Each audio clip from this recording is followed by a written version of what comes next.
guys. So for the last several months, we've been focusing on the most important part of the greatest sermon ever given by the greatest man who ever lived. It's the most important part because the rest of Jesus' Sermon on the Mount presents us with a practical impossibility. That is to be as perfect as God is. Impossible, right? Jesus said it wasn't good enough to just not have sex with someone besides your wife. He said even to look at a woman with lust is to have sex with her in your heart. Wow, man, that's pertinent today. In fact, he says if your eye causes you to sin, then you should tear it out and throw it away, since it's better to go to heaven with one eye than to go to hell with both. Well, that makes sense. But what is he really saying? You know, as you read the rest of the sermon, you quickly realize what everybody that heard it the first time did. You can't accomplish this on your own. Jesus said he wasn't doing away with the Old Testament law and the rules there. He raised the bar of requirements. Not even the most disciplined and knowledgeable holy men in history, I would argue the Pharisees, were good enough to get into God's kingdom. How then can we find God and have makarios? You remember? Blessing, contentment, satisfaction, lasting happiness, fulfillment, the good life. Through brokenness and surrender. Not through trying hard and doing good deeds. So the Beatitudes are the key that unlocks the door, a process that gets our sinful flesh out of the way so that God can work in us. So here's the process. Step one, Jesus said to acknowledge your spiritual bankruptcy. That's what he meant by poor in spirit.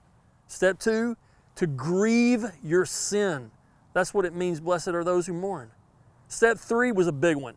Surrender. That's what the word praus, which is translated usually meek, means. Surrender to Christ. Step four is to crave righteousness, to hunger and thirst after righteousness. You know what? That's what happens naturally after we receive Christ. Step number five is to show mercy. Step number six is to be completely sincere. That's what pure in heart really is. And then step seven is to seek peace with others and for others. And finally, we saw last time, willingly suffer persecution. Jesus said we're blessed if we do these things. This is how we get the actual good life, according to Jesus. It's so counterintuitive, is it not? Letting go of pride and self and letting God have total control of our lives. This is not something Jesus gave us just to try, like some diet plan or something. It is the way He wants us to live our lives. Jesus actually ends the sermon by saying that everybody who hears and obeys what He's saying has built their house on the rock. But whoever ignores Him, whoever hears these sayings of mine, He said, and does not do them, builds on the sand, and their house will fail catastrophically. Of course, He's not talking about a house. He's talking about their life. So what does that mean? Quitting isn't an option. Not just because we're afraid of the consequences, destruction, which is a reality, hell, which is no joking matter, but because of the wonderful blessings we miss out on if we quit. The wonderful reward if we continue on is too much. Truth is, we can't quit. If you've surrendered, Christ will not let you quit. You've depended on Him. He is stronger. He will never leave you or forsake you, He said. Some of you guys know how much I love to rabbit hunt. So many reasons. But most of all, I just love watching the dogs work. Beagles are the best. And they're among the smallest of the hunting dogs, but they're amazing because they never quit. They get on the trail of a rabbit and man, it is on. It's amazing how they can stay on the scent since no rabbit goes in a straight line, but they stay on it.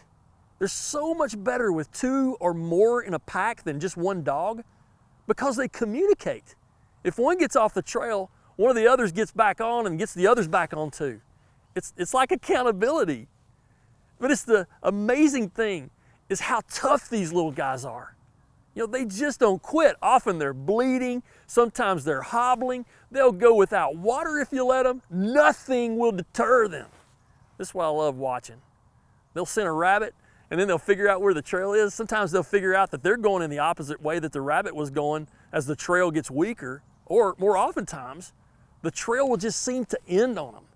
And sometimes it's because the rabbit crosses a road or a creek or like we saw this morning, a railroad track or something. And when the beagles realize that the trail has gone cold, they'll circle back to get back on scent. And if it really goes cold, They'll instinctively go back to the place where they first smelled the rabbit. Guys, I've seen my dog Mo do this at least 10 times until he finally gets past the roadblock and back in hot pursuit of the rabbit. This is so instructive for what we're doing with the Beatitudes. Jesus has left us a trail for blessedness. The further we go, the closer we get to Him, the more exciting, fulfilling, and rewarding life becomes. But when we stray off, when we fail, when we lose our way, when we get distracted, we've got to remember to circle back, even back to the very beginning, to pour in spirit, and then mourn, and then surrender, and then hunger for righteousness, merciful, purity of heart. Back on the trail of Christ. And like good beagles, guys, we can't quit. The reward is just too great. Our reward is Jesus, not a rabbit. And along the journey, we don't miss why we were really made. That's another thing I love about rabbit hunting. When the beagles are in pursuit, guys, singing like they were born to sing, scenting and running like they were born to do, they could not be happier. They love the pursuit. Guys, we're born to pursue God. There's nothing more fulfilling in this life, more rewarding, more satisfying or exciting or meaningful. And one day, we get to have Christ.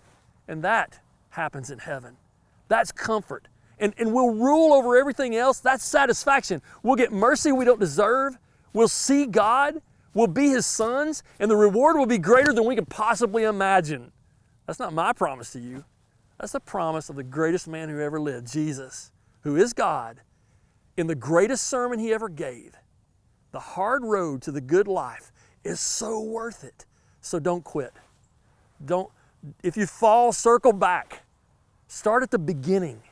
Acknowledge your spiritual bankruptcy and keep going. You're going to find happiness in the pursuit.